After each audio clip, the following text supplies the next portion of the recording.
بسم اللہ الرحمن الرحیم۔ ایک آدمی ہے، اس کے اوپر حج فرض نہیں ہے اور وہ رمضان المبارک کے بعد شوال میں عمرہ کرنے کے لیے جاتا ہے۔ تو اب دیکھیں، اگر اس شخص کے پاس وہاں کے رہنے کی مدت جو ہے، اس دوران حج تک کی جو مدت ہے، اس مدت کے رہنے کے اخراجات اس کے پاس موجود ہوں اور گورنمنٹ آف سعودیہ کی جانب سے اس کے وہاں رکنے پر کوئی مشکل نہ ہو، اور وہ تسلی کے ساتھ گورنمنٹ آف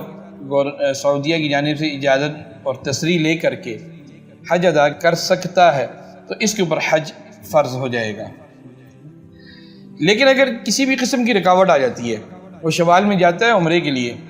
لیکن اس کے پاس اتنے مصارف نہیں ہیں، اتنے اس کے پاس پیسے نہیں ہیں، اتنے اخراجات نہیں ہیں کہ وہ حج تک وہاں قیام کر سکے، یا مصارف تو ہیں، اخراجات تو اس کے پاس ہیں، لیکن گورنمنٹ آف سعودیہ اس کو وہاں اتنی دیر رکنے کی اجازت نہیں دے گی، یہ بات طے ہے اگر، تو پھر اس کے اوپر حج فرض نہیں ہوگا،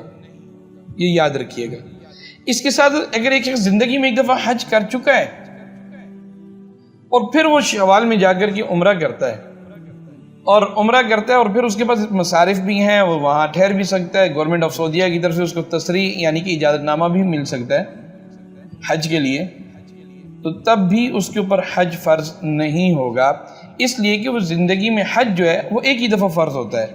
جب زندگی میں حج ایک دفعہ فرض ہوتا ہے اور وہ ادا کر چکا ہے، تو حج دوبارہ اس کے اوپر لازم نہیں ہوگا۔ ہاں، اگر وہ کرے گا تو نفلی حج ہوگا اور وہ ادا ہو جائے گا۔ اللہ جل جلالہ عمل کی توفیق عطا فرمائے۔